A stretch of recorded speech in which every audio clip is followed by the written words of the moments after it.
Welcome back. Due to time, we're going to have to get right going into this next video. We'll just briefly summarize that we were talking about passions and pleasures and how they are assistants to us. We talked about how there are two kinds of man: the Antichrist, that's man living after his own likeness, and Christ, that being the person who lives after God. We talked about um, what's in a name and how names are tied to the virtues. We talked about God casting a deep trance and taking one of the ribs out. We talked about how that wasn't a physical rib, but rather when he used the ribs, he used it to generate thoughts surrounding the ribs. For a wrestler with strong ribs, it's said to be an expression that he is strong, and a player of an instrument with strong ribs, it's said to be that he is talented. Um, and then we talked about how some of the body parts are like plants in that they regenerate, like the nails and the hair. They both, unless they are cut off at the root, they regrow. And we pick up from there. Again, the power of comprehension is a peculiar property of the mind, and the reasoning power is perhaps common to the more divine natures, but is especially the property of the mortal nature of man. And this is but is especially the property of the mortal nature of man, and this is a twofold power. One kind being that in accordance with which we are rational creatures, partaking of mind, and the other kind being that faculty by which we converse. There is also another power in the soul akin to these, the power of sensation, of which we are now speaking. For Moses is describing nothing else on this occasion except the formation of the external sense, according to energy and according to reason. For immediately after the creation of mind, it was necessary that the external sense should be created, as an assistant and ally of the mind. Therefore God, having entirely perfected the first, proceeded to make the second, both in rank and power, being a certain created form, an external sense according to energy, created for the perfection and completion of the whole soul, and for the proper comprehension of such subject matter as might be brought before it. How then was this second thing created? As Moses himself says in a subsequent passage, when the mind was gone to sleep. For in real fact, the external sense then comes forward when the mind is asleep. And again, when the mind is awake, the outward sense is extinguished. And the proof of this is that when we desire to form an accurate conception of anything, we retreat to a desert place. We shut our eyes. We stop up our ears. We discard the exercise of our senses. And so, when the mind rises up again and awakens, the outward sense is put an end to. Let us now consider another point, namely, how the mind goes to sleep. For when the outward sense is awakened and has become excited, when the sight beholds any work of painting or of sculpture beautifully wrought, is not the mind then without anything on which to exercise its functions, contemplating nothing which is a proper subject for the intellect? What more? When the faculty of hearing is attending to some melodious combination of sound, can the mind turn itself to the contemplation of its proper objects? By no means, and it is much more destitute of occupation when taste rises up and eagerly devotes itself to the pleasures of the belly. On which account Moses, being alarmed lest some day or other the mind might not merely go to sleep, but might become absolutely dead, says in another place, "And it shall be to you a peg in your girdle. And it shall be that when you sit down, you shall dig in it, and heaping up earth shall cover your shame," speaking symbolically and giving the name of peg to reason, which digs up secret affairs. And he bids him to bear it upon the affection with which he ought to be girded, and not to allow it to slacken and become loosened. And this must be done when the mind, departing from the intense consideration of objects perceptible by the intellect, is brought down to the passions, and sits down, yielding to, and being guided by the necessities of the body. And this is the case when the mind, being absorbed in luxurious associations, forgets itself, being subdued by the things which conduct it to pleasure. And so we become enslaved and yield ourselves up to unconcealed impurity.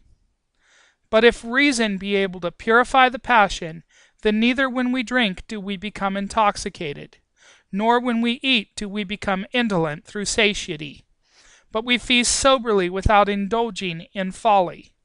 Therefore, the awakening of the outward senses is the sleep of the mind, and the awakening of the mind is the discharge of the outward senses from occupation. Just as when the sun arises, the brightness of all the rest of the stars becomes invisible, but when the sun sets, they are seen. And so, like the sun, the mind, when it is awakened, overshadows the outward senses, but when it goes to sleep, it permits them to shine. After this preface, we must now proceed to explain the words, "The Lord God," says Moses, "cast a deep trance upon Adam, and sent him to sleep." He speaks here with great correctness, for a trance and perversion of the mind is its sleep, and the mind is rendered beside itself when it ceases to be occupied about the things perceptible only by the intellect which present themselves to it, and when it is not energizing with respect to them, it is asleep. And the expression, "it is in a trance," is very well employed, as it means that it is perverted and changed, not by itself, but by God, who presents to it, and brings before it, and sends upon it the change which occurs to it. For the case is this: if it were in my own power to be changed, then whenever I chose I should exercise this power, and whenever I did not choose I should continue as I am, without any change. But now change attacks me from an opposite direction, and very often when I am desirous to turn my intellect to some fitting subject, I am swallowed up by an influx contrary to what is fitting, and on the other hand, when I conceive an idea respecting something unseemly, I discard it by means of pleasant notions, while God by his own grace pours into my soul a sweet stream instead of the salt flood. It is necessary, therefore, that every created thing should at times be changed, for this is a property of every created thing, just as it is an attitude of God to be unchangeable. But of these beings who have been changed, some remain in their altered state till their final and complete destruction, though others are only exposed to the ordinary vicissitudes of human nature, and they are immediately preserved. On which account Moses says that God will not suffer the destroyer to enter into your house to smite them. For he does permit the destroyer, and changes the destruction of the soul, to enter into the soul, in order to exhibit the peculiar characteristic of the created being. But God will not permit the offspring of the seeing Israel to be changed in such a manner as to be stricken down by the change. But he will compel it to emerge and rise up again, like one who rises up from the deep, and so he will cause it to be saved. He took one of his ribs. He took one of the many powers of the mind, namely, that power which dwells in the outward senses. And when he uses the expression, "he took," we are not to understand as if he had said, "he took away," but rather as equivalent to, "he counted," "he examined." As he says in another place, "Take the chief of the spoils of the captivity." What then is it which he wishes to show? Sensation is spoken of in a twofold manner, the one kind being according to habit, which exists even when we are asleep, and the other being according to energy. Now in the former kind, the one according to habit, there is no use, for we do not comprehend any one of the objects presented to our view by its means. But there is use in the second, in that which exists according to energy, for it is by means of this that we arrive at a comprehension of the objects perceptible by the outward senses. Accordingly, God, having created the former kind of sensation, that existing according to habit, when he was creating the mind, for he was furnishing that with many faculties in a state of rest, desires now to complete the other kind which exists according to energy. And this one, according to energy, is perfected when the one which exists according to habit is put in motion, and extended as far as the flesh and the organs of sense. For as nature is perfected when the seed is put in motion, so also energy is perfected when the habit is put in motion. And he filled the space with flesh instead of it. That is to say, he filled up that external sense which exists according to habit, leading it on to energy and extending it as far as the flesh and the whole outward and visible surface of the body. In reference to which Moses adds that he built it up into a woman, showing by this expression that woman is the most natural and felicitously given name for the external sense. For as the man is seen in action, and the woman in being the subject of action, so also is the mind seen in action, and the external sense, like the woman, is discerned by suffering or being the subject of action. And it is easy to learn this from the way in which it is affected in practice. Thus the sight is affected by these objects of sight which put it in motion, such as white and black and the other colors. Again, hearing is affected by sounds, and taste is disposed in such or such a way by flavors, the sense of smell by sense, and that of touch by hardness or softness. And on the other hand, all the outward senses are in a state of tranquility, until each is approached from without by that which is to put it in motion. And he brought her to Adam, and Adam said, "This is now bone of my bone, and flesh of my flesh." God leads the external sense, existing according to energy, to the mind, knowing that its motion and apprehension must turn back to the mind.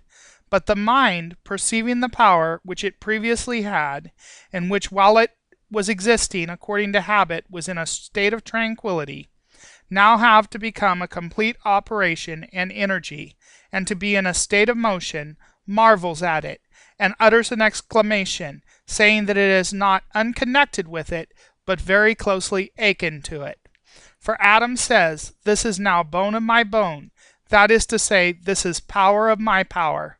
For bone is here to be understood as a symbol of strength and power.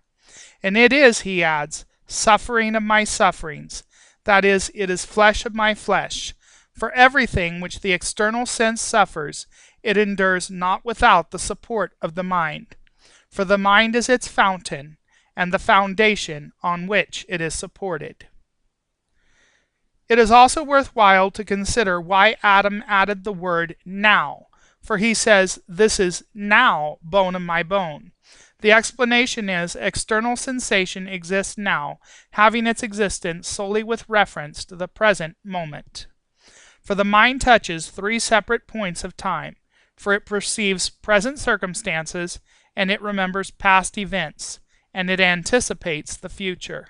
But the external sensations have neither any anticipation of future events, nor are they subject to any feeling resembling expectation or hope, nor have they any recollection of past circumstances, but are by nature capable only of being affected by that which moves them at the moment, and is actually present. As, for example, the eye is made white by a white appearance presented to it at the moment, but it is not affected in any manner by that which is not present to it. But the mind is agitated also by that which is not actually present, but which may be past, in which case it is affected by its recollection of it, or it may be future, in which case it is, indeed, the influence of hope and expectation. And she shall be called woman. This is equivalent to saying, on this account the outward sensation shall be called woman, because it is derived from man who sets it in motion. He says she. Why, then, is the expression she used? Why? Because there is also another kind of outward sensation, not derived from the mind, but having been created at the same moment with it. For there are, as I have said before, two different kinds of outward sensation, the one kind existing according to habit, and the other according to energy. Now the kind existing according to habit is not derived from the man, that is to say, from the mind, but is created at the same time with him.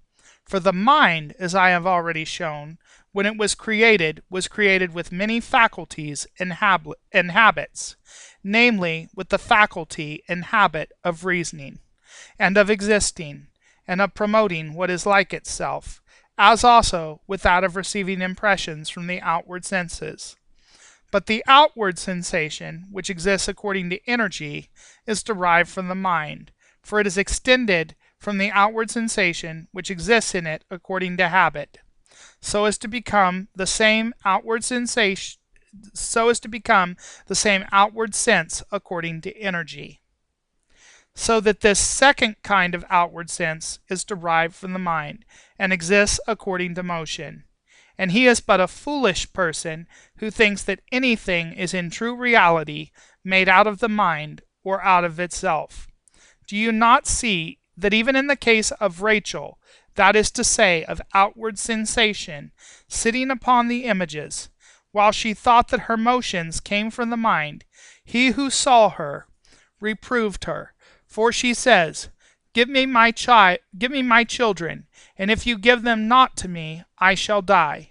And he replied, because, O mistaken woman, the mind is not the cause of anything, but he which existed before the mind, namely God, on which account he adds, am I equal to God who has deprived you of the fruit of your womb? But that it is God who creates men, he will testify in the case of Leah, when he says, but the Lord, when he saw that Leah was hated, opened her womb. But Rachel was barren. But it is the especial property of man to open the womb. Now naturally, virtue is hated by men, on which account God has honored it, and gives the honor of bearing the first child to her who is hated. And in another passage he says, but if a man has two wives, one of them being loved, and one of them being hated, and if they bear him children, and if the firstborn son be the child of her who is hated, he will not be able to give the honors of the birthright to the child of the wife whom he loves, overlooking the firstborn son the child of her who is hated. For the productions of virtue, which is hated, are the first and the most perfect, but those of pleasure, which is loved, are the last. On this account, a man will leave his father and his mother, and will cleave to his wife, and they two shall become one flesh. On account of the external sensation, the mind, when it has become enslaved to it, shall leave both its father, the God of the universe, and the mother of all things, namely the virtue and wisdom of God, and cleaves to, and becomes united to the external sensations, and is dissolved into external sensation, so that the two become one flesh and one passion. And here you must observe that it is not the woman who cleaves to the man, but on the contrary, the man who cleaves to the woman. That is to say, the mind cleaves to the external sensations. For when that which is the better, namely the mind, is united to that which is the worse, namely the external sensation, it is then dissolved into the nature of flesh, which is worse, and into outward sensation, which is the cause of the passions. That is it for tonight. There will be more of Philo coming tomorrow.